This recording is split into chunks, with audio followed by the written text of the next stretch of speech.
नमस्कार दोस्तों, कैसे हो? अच्छे हो ना? मैं भी अच्छा हूँ। आज मैं आपको एक कहानी सुनाना चाहता हूँ और उस कहानी के ज़रिए मैं आपको बताऊँगा कि उस कहानी में क्या सीखने लायक है। प्राचीन काल की बात है। एक राजा था, उसके 3 पुत्र थे।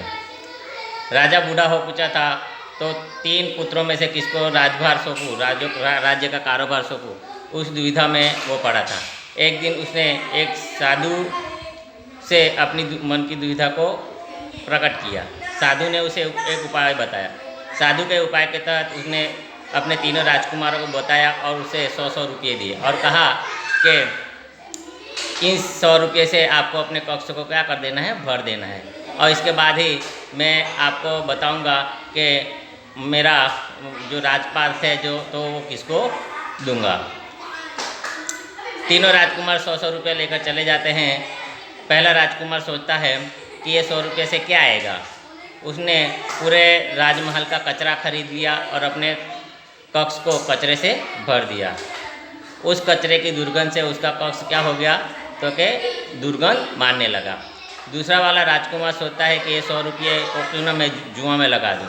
इस जुए के तहत 100 का लाख रुपये मिल जाएगा और मैं कुछ अच्छी सी चीज़ खरीद कर अपने कक्ष को भर दूंगा। यह सोचकर वो जुआ में उस 100 रुपये को लगा देता है और वो 100 रुपये भी क्या करता है, तो कि हार जाता है। तीसरा राजकुमार चतुर होता है। वह 100 रुपये से दिए और अगरबत्तियाँ खरीदता है और दिए के प्रकाश से और अगरबत्ती की सुगंध से अपने वो कक्ष को क्या कर देता है, तो कि भर देता है। दूसरे दिन जब राजा तीनों राजकुमारों के कक्ष में जाते हैं। पहले राजकुमार के कक्ष में जब राजा जाता है तो उसे बहुत दुख होता है, क्योंकि उसका कक्ष जो कचरे से क्या था, तो कि दुर्गंध मार रहा था। दूसरे राजकुमार के पास जब वो जाता है तब उसे पता चलता है कि ये 100 रुपया वो जुआ में क्या हो किया है, तो कि हार गया था। यह जानकर भी वो बहुत दुखी होता है। अब नाखुश होकर वो जब तीसरे राजकुमार के पास जाता है तब तीसरे राजकुमार की बुद्धि और चातुर्य को देखकर वो बहुत प्रफुल्लित होता है, बहुत खुश होता है और उसे बताता है कि शाबाशी देता है कि बेटा शाबाश, राजकार के कारोबार में शक्ति और बुद्धि दोनों की ज़रूरत पड़ती है जो तुम्हारे अंदर है। और वो राजकुमार को क्या बनाता है, तो कि राजा बना देता है। इस कहानी के ज़रिए हम क्या सीखते हैं कि हमें अपने जीवन में ईर्ष्या, घमंड और जलन, अहंकार, इन सभी तत्वों को क्या कर देना चाहिए, तो कि छोड़ देना चाहिए। तभी हम अपने जीवन को अच्छे से क्या कर सकेंगे, तो कि जी पाएंगे। जब तक हम अपने अहंकार को नहीं छोड़ेंगे तब तक हम अपने जीवन का अच्छे मज़ा नहीं ले सकते।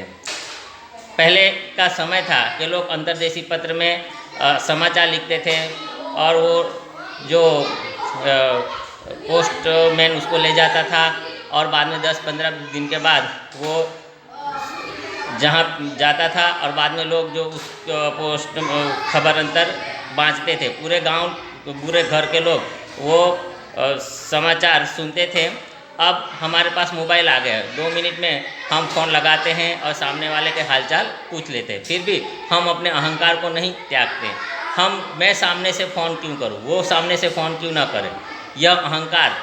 तो क्या होता है, इस अहंकार के ज़रिए हम किसी को फ़ोन नहीं करते हैं या उसका हालचाल नहीं पूछते। तो यह अहंकार को हमें क्या कर देना चाहिए, तो कि छोड़ देना चाहिए। जब तक हम अपने अहंकार, अपना घमंड को नहीं छोड़ेंगे तब तक हम अच्छी ज़िंदगी नहीं जी पाएंगे।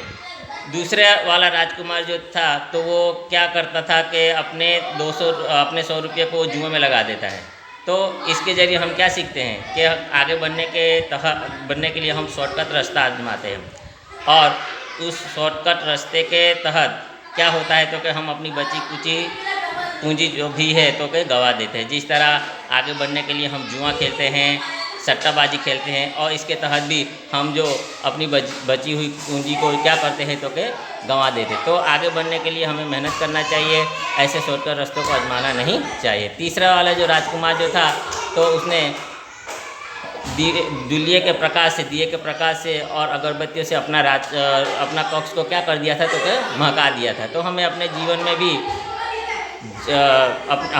जीवन में भी ज्ञान रूपी प्रकाश से अपने जीवन को क्या करना चाहिए, तो कि महकाना चाहिए। हमें अपने ज्ञान रूपी प्रकाश से हमें अंधकार को मिटाकर हमें प्रकाश की ओर बढ़ना चाहिए, तभी हम अपने जीवन को क्या कर सकते हैं, तो कि प्रफुल्लित कर सकते, अच्छा बना सकते हैं। तो इस तहत इस कहानी के तहत मैं ये वीडियो समाप्त करता हूँ। अगर इस कहानी के ज़रिए अगर आपको कुछ अच्छा सीखने को मिले है तो वो आप सीखिएगा।